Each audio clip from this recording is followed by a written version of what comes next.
हम बृहस्पति देव की एक ब्राह्मण की कथा सुनते हैं। प्राचीन काल में एक ब्राह्मण था, वह बहुत ही निर्धन था। उसकी कोई संतान नहीं थी। उसकी स्त्री बहुत ही मलिनता के साथ रहती थी। वह न स्नान करती थी, न ही किसी देवता का पूजन करती थी। इससे ब्राह्मण देवता बहुत दुखी थे। बेचारे बहुत कुछ कहते, किंतु उसके कहने का कोई परिणाम नहीं निकलता। भगवान की कृपा से ब्राह्मण की स्त्री को कन्या के रूप में एक रत्न पैदा हुआ। कन्या बड़ी होने पर प्रातःकाल स्नान करके विष्णु भगवान का जाप करती, वह बृहस्पति देव का व्रत करती।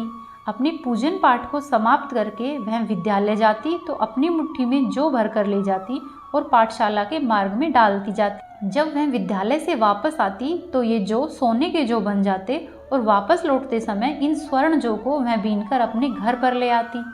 एक दिन वह बालिका सूप में उन जौ को फटक कर साफ कर रही थी। उसके पिता ने देख लिया और कहा, हे बेटी, सोने के जौ के लिए सोने का सूप होना चाहिए। दूसरे दिन बृहस्पतिवार का दिन था। बृहस्पतिवार के दिन कन्या ने व्रत रखा और बृहस्पति देव से प्रार्थना करने लगी कि हे बृहस्पति देव, मैंने सच्चे मन से आपकी पूजा की हो तो मेरे लिए सोने का सूप दे दो। बृहस्पति देव ने उसकी प्रार्थना स्वीकार कर ली। रोजाना की तरह ही वह कन्या जौ फैलाती हुई अपने स्कूल जाने लगी और जब वह स्कूल से आते समय जौ बीन रही थी तब बृहस्पति देव की कृपा से उसे सोने का सूप मिला। वह उसे अपने घर पर लेकर आई और उसमें जौ साफ करने लगी, परंतु उसकी माँ का वही ढंग रहा। एक दिन की बात है, वह कन्या सोने के सूप में जौ साफ कर रही थी। उस समय उस शहर का राजपुत्र वहां से होकर गुजर रहा था। इस कन्या के रूप और कार्य को देखकर वह मोहित हो गया तथा अपने घर जाकर उसने भोजन और जल को त्याग कर उदास होकर लेट गया। राजा को जब इस बात का पता चला तो अपने मंत्री के साथ उसके पास गए और बोले कि बेटा, तुम्हें किस बात का कष्ट है? किसी ने तुम्हारा अपमान किया है अथवा कोई और कारण है? तुम मुझे बताओ, मैं वही कार्य करूँगा जिससे तुम्हें प्रसन्नता मिले।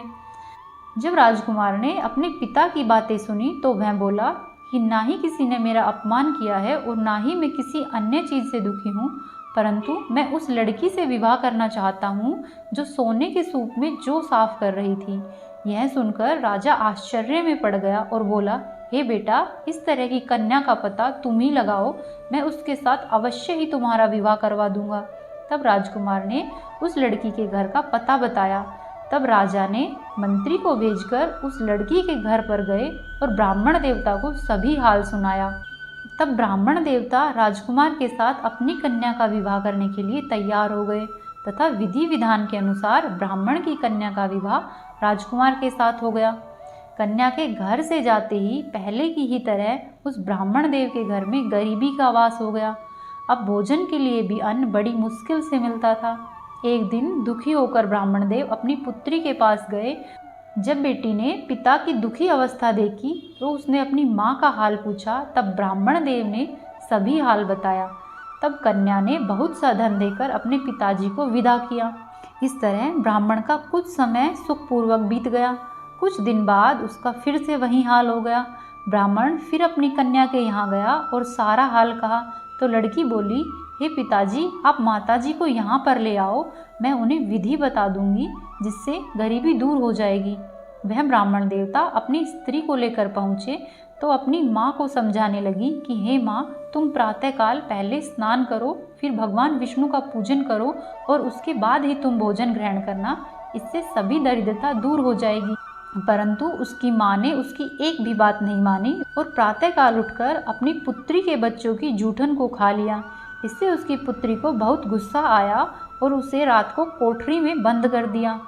प्रातःकाल उसने अपनी माँ को कोठरी से निकाला और स्नान करवाकर पाठ करवाया तो उसकी माँ की बुद्धि ठीक हो गई और फिर प्रत्येक बृहस्पतिवार को उसकी माँ भी व्रत रखने लगी। इस व्रत के प्रभाव से उसके माँ बाप बहुत ही धनवान और पुत्रवान हो गए और बृहस्पति जी के प्रभाव से इस लोक के सुख भोग कर स्वर्गलोक को प्राप्त हुए।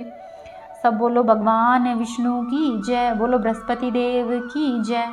यदि आपको बृहस्पति देव की कहानी पसंद आई तो हमारी वीडियो को लाइक करें, चैनल को सब्सक्राइब करें और वीडियो को शेयर करें।